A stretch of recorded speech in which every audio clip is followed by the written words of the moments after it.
All right, let's just get right into it. We are breaking down the Roth IRA for 2026. Think of this whole thing as your personal guide to building some serious tax-free wealth. It's kind of like a gift you're sending to the future version of yourself. And trust me, future you is going to be really, really grateful. Okay, you know that feeling, right? It's payday. That direct deposit hits your account. The sun seems to shine a little brighter. You hear angels singing, and just for one beautiful, fleeting moment, you feel like you can actually buy that $8 fancy coffee without having a full-blown existential crisis about your finances. It's glorious. But then, reality comes crashing down. You look at your pay stub and see this huge chunk of your hard-earned money has just vanished. Poof. It's like you threw a party, and this one uninvited guest shows up, eats all the good guacamole, and just shamelessly double dips in the salsa. That guest, my friend, is called taxes. But what if I told you there's a way to keep that guy from ever crashing your retirement party? Okay, welcome to level 1. This is your main quest. We're going to go over the basic rule book for playing the Roth IRA game in 2026. If you can just get this part down, you are already way ahead of most people. Seriously. First thing you need to know, the big important number. For 2026, the annual contribution limit has been bumped up to $7,500. That's for everybody under the age of 50. And that is a serious boost, giving you a lot more firepower to build up that tax-free nest egg. Now, for all you seasoned veterans out there, and by that, I mean if you're 50 or older, you get a special little power-up. It's called a catch-up contribution. This lets you add an extra $1,100 on top, bringing your grand total for the year to a whopping $8,600. It's the game's way of letting you absolutely sprint towards that retirement finish line. But hold on a second. It's not just an open-door party for everyone. You gotta think of the Roth IRA like it's a super exclusive VIP club, right?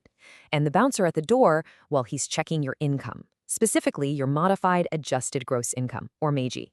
So for 2026, if you're single, you can put in the full amount as long as you make under $153,000. If you're married and filing jointly, that number jumps up to $242,000. But if your income falls into those phase-out ranges you see there, the bouncer starts limiting how much you can put in, until eventually he just says, "Sorry, pal, not tonight." So this is probably the most important thing to get straight, the difference between a Roth and a traditional IRA. And honestly, it all comes down to when you pay the taxman. With a Roth IRA, you pay taxes on the seed. That's the money you put in today. With a traditional IRA, you get a tax break now, but you have to pay taxes on the entire harvest when you take it out in retirement. So with a Roth, you're making a bet. You're betting that your tax rate is going to be higher in the future. So paying those taxes now is the smarter move. All right, you've totally mastered the basics. Welcome to level 2. This is where we unlock the new power-ups, the secret moves, the cheat codes, if you will. Thanks to this law called the Secure 2.0 Act, there are some pretty amazing new plays available for 2026 that honestly, most people have absolutely no idea about. So let me ask you a quick question. Do you, or maybe someone you know, have a chunk of money just sitting in a 529 college savings plan that never got used? You know, maybe little Timmy got a full-ride scholarship or decided his true calling was to be a professional street performer instead. Well, guess what? That money is no longer trapped. You can now roll that leftover 529 money directly into a Roth IRA for the beneficiary. But, you know, like any secret level, there are some very specific conditions you have to meet. First, the 529 account has to be pretty old. We're talking at least 15 years. Second, the money you want to move has to have been sitting in there for at least 5 years. There's a lifetime cap of $35,000. And here's the kicker, this is super important. Whatever you roll over in 1 year counts towards your annual IRA limit. So you can't max out your regular contribution and roll over a bunch of 529 money in the same year. It's one or the other. Actually doing this is surprisingly simple. The beneficiary, the person the 529 is for, opens up their own Roth IRA. Then you call the 529 plan provider and you specifically request a direct trustee-to-trustee transfer. I'm going to say that again, a direct transfer. Whatever you do, do not withdraw the money yourself and then try to deposit it. That is a rookie mistake and it will trigger a bunch of taxes and penalties you do not want to deal with.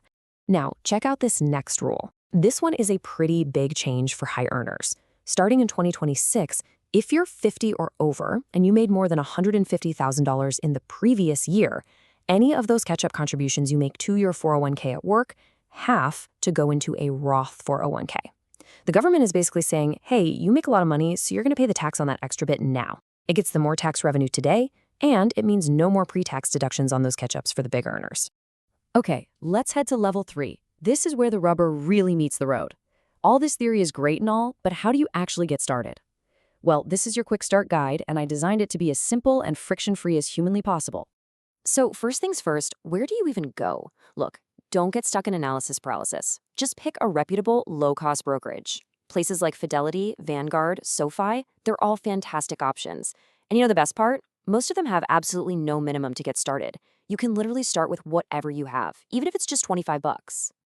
Next up, the big question. What do you actually buy inside the account? My advice? Just play on easy mode. Seriously, buy a simple, low-cost, broad market index fund or an ETF. This basically lets you own a teeny tiny piece of hundreds or even thousands of different companies all at once.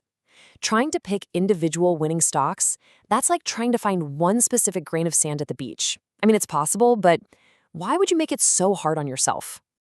And now we've arrived at the final level, the boss battle. This is where we get to see the incredible, mind-blowing payoff of putting all these moves together year after year. This right here is why your future self is going to be so unbelievably happy with you. So here it is. This is the magic. Let's just say you invest 500 bucks a month for 30 years. Over that entire time, you'd put in $180,000 of your own money. But thanks to the insane power of tax-free compounding, that money could grow to over $780,000. You see that? That means over $600,000 of pure 100% tax-free growth. That is the high score. That's the boss you came here to beat. So what are you waiting for? I'm serious. The single biggest factor in your success is just getting started. So go open that account. Your future self is currently screaming thank you from the year 2056. Go make them proud.